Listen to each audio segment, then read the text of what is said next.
ধান বেচেন, ধানে কথা কয় না। গরু বেচেন, গরুতে কথা কয় না। ছাগল কিনা বেচা করেন, ছাগলে কথা কয় না। তরি তরকারি কিনা বেচা করেন, কথা কয় না। কিন্তু আদম ব্যবসা, মানুষের কিনা বেচা, যা বেচবেন তাতেই কথা কয়। শেষ পর্যন্ত বিক্রেতার মাথা ফাটায় বেলায় দেয়, এরকম হয় না? কাজে এই ব্যবসাটা বহুত বড় কঠিন ব্যবসা। যত মানুষ বসা আছেন, অত প্রকারের রুচি নিয়ে বসে আছেন, অত ধরনের চাহিদা নিয়ে বসে আছেন। আমি স্বাভাবিকভাবে শ্রোতাদের ভিতরে তিনটে ক্যাটাগরি উপস্থিতদের মধ্যে করি। সেটা হলো, এক শ্রেণীর বুড়ো মানুষ, বুড়োরা হাসি তামাশা পছন্দ করে না।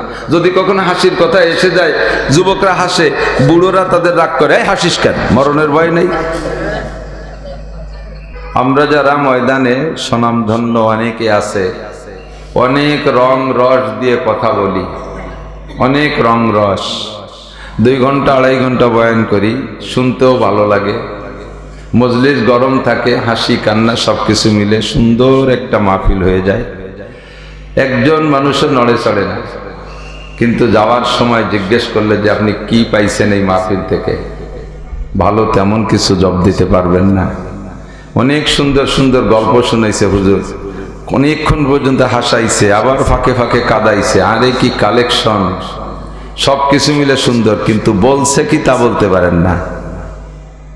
এখানে রস বেশি গুড় কম, রস বেশি গুড় কম।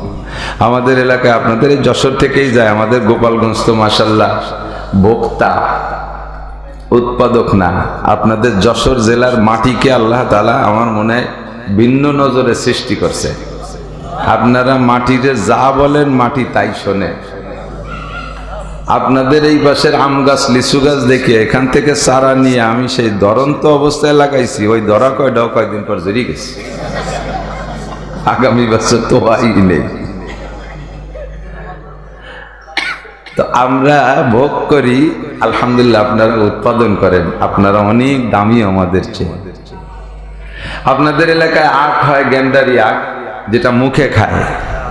এলাকায় আবার আর এক প্রকারের আখও হয়, যেটা আপনাদের দর্শনায় দিয়ে চিনির মিলি দিয়ে চিনি বানায়, মোবারকগঞ্জ চিনির মিলি দিয়ে চিনি বানায়। 2 প্রকারের আখ না?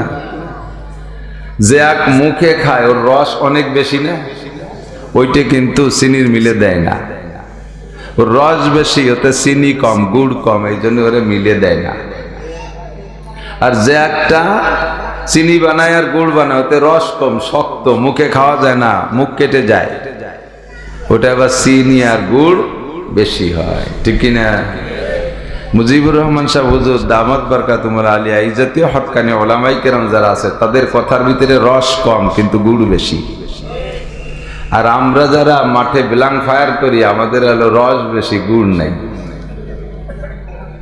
বেশি বড় আচ্ছা। তো বাহরহাল হযরতের 3-4টে কথা।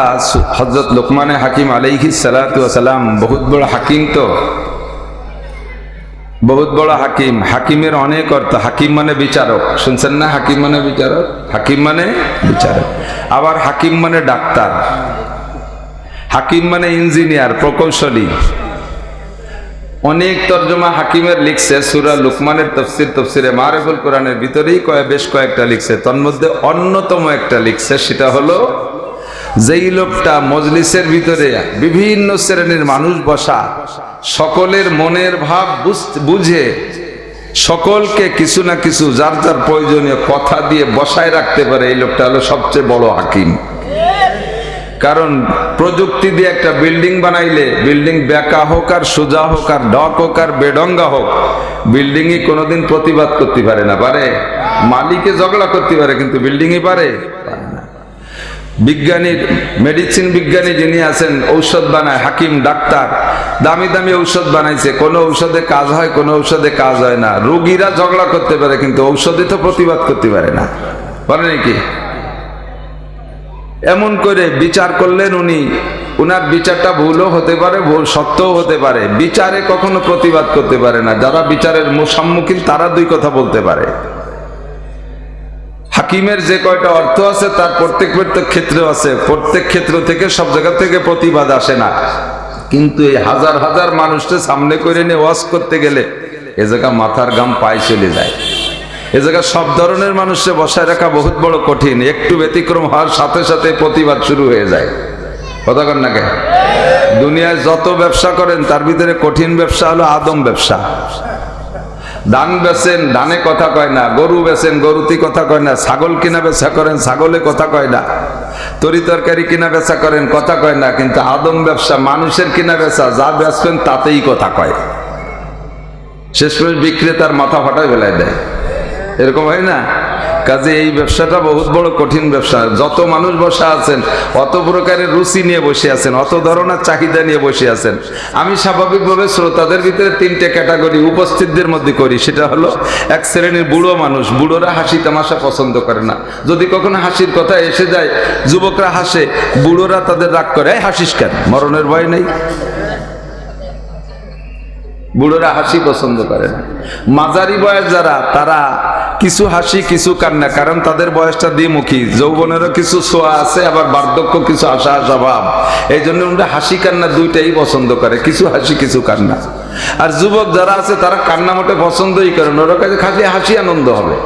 তাই তিন শ্রেণীর মানুষকে বসায় রেখে প্রত্যেকের রুচি সম্মত কিছু দেওয়া, এটা বহুত বড় কঠিন ব্যাপার।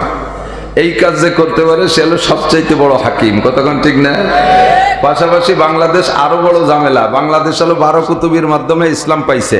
বলা হয় না 12 কুতুব, 12 আউলিয়া। তো 12 আউলিয়ার উম্মত বাংলাদেশেই আছে, যার কারণে এই 12 আউলিয়ার মানুষের মতকে এক জায়গায় গোছায় রাখা বড় কঠিন। আমলীগ, বিএনপি, জামাত, জাতীয় পার্টি, চরমুনাই, তবলিগ, আটরশি, চন্দ্রপাড়া, মানিকগঞ্জ, সুরেশ্বর, ভোজেশ্বর, ইনায়তপুর, বাহাদুরপুর, শরিয়তপুর, মাদারীপুর, এ সব দল আছে না? যে দলের পক্ষে পড়বে তারা বাহা বাহা দেয়, যাদের বিপক্ষে পড়বে তারা কয় চল যাই, হয়ে গেছে, হুজুর অন্য দলের লোক। এ গুছাই রাখা বহুত বড় কঠিন। আবার লিকুল্লি শাইন আফাতুন ওয়ালিদ দ্বীনে আফাত, প্রত্যেক জিনিসের পিছনে আপদ বিপদ আছে। আপনাদের দেশের ফল ফ্রুট তো সব ধরনের ফল আপনাদের এলাকায় হয়, তো সব ফল পাকার আগ পর্যন্ত অনেক প্রকার বিপদ তার পিছনে আছে না? ধান লাগাবেন, তা পাইকে ঘরে আসার আগ পর্যন্ত বিপদ। লিচু পাইকে নামানোর আগ পর্যন্ত বিপদ। কাঁঠাল পাইকে নামানোর আগ পর্যন্ত বিপদ। আম পাকাইয়া নামানোর আগ পর্যন্ত কত ধরনের বিপদ। আমের মুকুলের উপরে কুয়াশা হইলে মুকুলে আম ধরবে না। কুয়াশার সাথে যুদ্ধ লড়াই করে যা ছোট ছোট কটা হয়েছে তা আবার ঝড়ে পড়ে গেলে এবার হবে না কাম। তা ওষুধ পানি দিয়ে রোদ খরা বেশিয়ে গেলে হয় না, তার থেকে ঠেকাইয়া মোটামুটি একটু বড় হয়েছে, এবার তার পিছনে বয় পোলাপন, এবার ডিল মেরে পাইয়ে না নিয়ে যায়।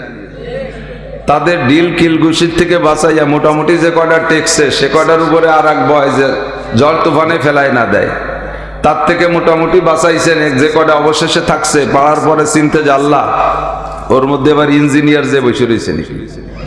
আপনাদের যশোরী আমের মধ্যে ইঞ্জিনিয়ার যায় না, আমাদের উপায় আমের পেট ভরা ইঞ্জিনিয়ার। মধুমতি পার হইলে আমের সারা গা ভালো, কোনো জায়গা ফুটো ছিদ্র নাই, কাটিয়ে দেখি যে ওর ভিতরে ক্যান্টনমেন্ট বানায় বসে রয়েছে। এক জুড়ি আম কাটলে এক প্লেট বেরোনো যায় না। এই সব আপদ বিপদ সবার পিছনে আছে, কিন্তু সবচাইতে বড় আপদ হলো ধর্মের পিছনে। কতক্ষণ? সবচাইতে বড় আপদ ধর্মের পিছনে।